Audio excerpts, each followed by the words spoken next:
नमस्कार मंडळी. कधी विचार केलाय का की दुसऱ्यासाठी रचलेला एखादा डाव कधीकधी स्वतःवरच कसा उलटू शकतो? आज आपण एक अशी एक जबरदस्त प्राचीन कथा ऐकणार आहोत जिथे एका व्यक्तीची कपटी योजना त्याच्याच नशिबाचा खेळ करून जाते. तर मग या प्रश्नाचं उत्तर शोधायला तयार आहात? चला एका जुन्या गोष्टीत डोकावूया. आपण एका अशा जगात जाणार आहोत जिथे द्वेष आणि लालसेपोटी रचलेली एक योजना रचणाऱ्याचाच कसा काळ बनते हे अगदी स्पष्टपणे दिसून येतं. चला आपण थेट पोचूया प्राचीन बनारसमध्ये. इथे एक वैद्य राहत होता, पण ना त्याच्याकडे कोणी रुग्ण यायचे ना त्याच्या हातात काही कौशल्य होतं. गरिबी आणि निराशेने तो इतका ग्रासला होता की चांगल्या वाईटाचा विचार सोडून कोणत्याही मार्गाने पैसे मिळवण्यासाठी तो आसुसलेला होता. आणि मग एके दिवशी काय झालं? तो असाच गावाबाहेर फिरत होता आणि तेव्हाच त्याची नजर वडाच्या झाडावर शांतपणे झोपलेल्या एका सापावर पडली. आणि त्याच क्षणी त्याच्या मनात एका अत्यंत क्रूर आणि कपटी विचाराने जन्म घेतला. त्याच्या डोक्यात एक प्लॅन आला. प्लॅन तसा सोपा होता, पण तितकाच भयंकर. बघा, पहिला टप्पा, एका भोळ्या तरुणाला जाळ्यात ओढायचं. दुसरं, त्याला त्या सापाकडून दंश करायला लावायचं. आणि तिसरं, त्याच्या जीवाशी खेळून उपचाराच्या नावाखाली त्याच्याकडून पैसे उकळायचे. म्हणजे बघा, इथे मुद्दा फक्त पैशांचा नव्हता, तर दुसऱ्याच्या जीवावर स्वतःचा फायदा साधण्याच्या विकृत मानसिकतेचा होता. आता प्लॅन तर ठरला, पण तो अंमलात कसा आणायचा?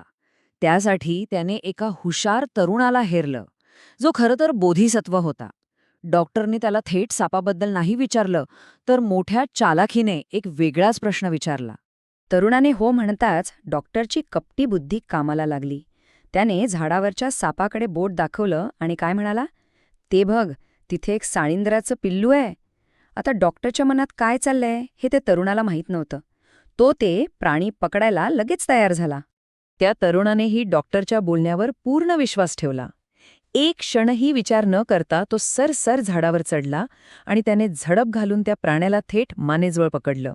पण पकडल्या पकडल्या त्याला काहीतरी वेगळं जाणवलं. हातात साळींद्राचे मऊ केस नव्हते, तर सापाची ती थंड गुळगुळीत त्वचा होती.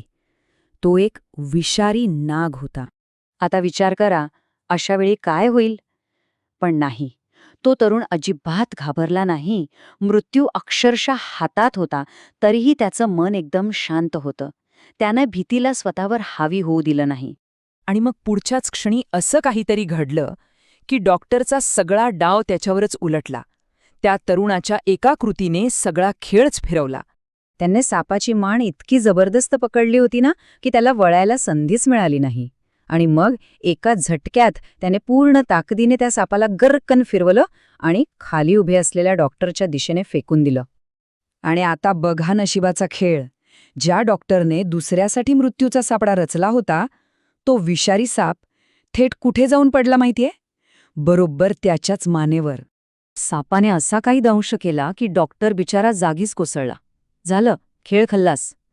जे शस्त्र त्याने दुसऱ्यासाठी वापरलं तेच त्याच्यावर उलटलं होतं. आता डॉक्टरचा असा शेवट बघून तिथे लोक जमले. तेव्हा त्या ज्ञानी तरुणाने म्हणजे बोधिसत्वानं या सगळ्या घटनेमागचा कार्यकारण भाव आणि त्याचा खरा अर्थ लोकांना समजावून सांगितला.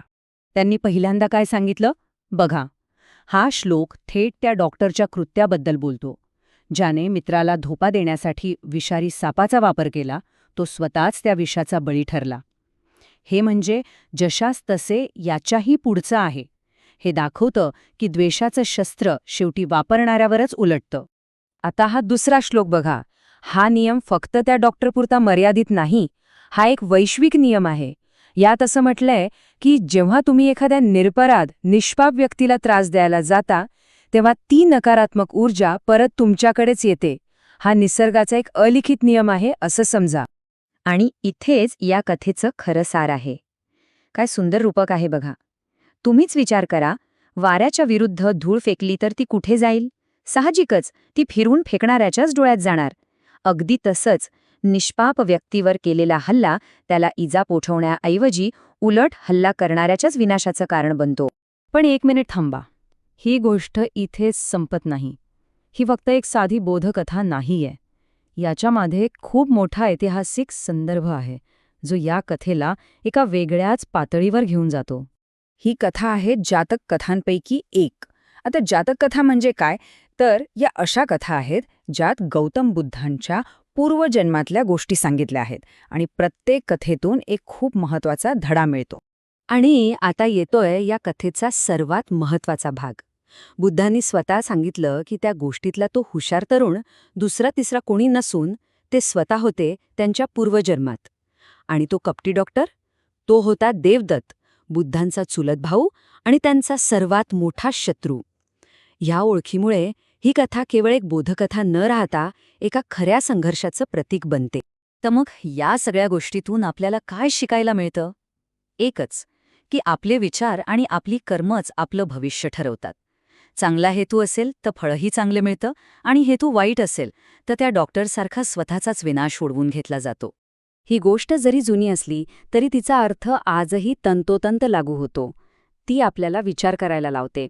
आजच्या काळात ते वारे कोणते आहेत? विचार करा.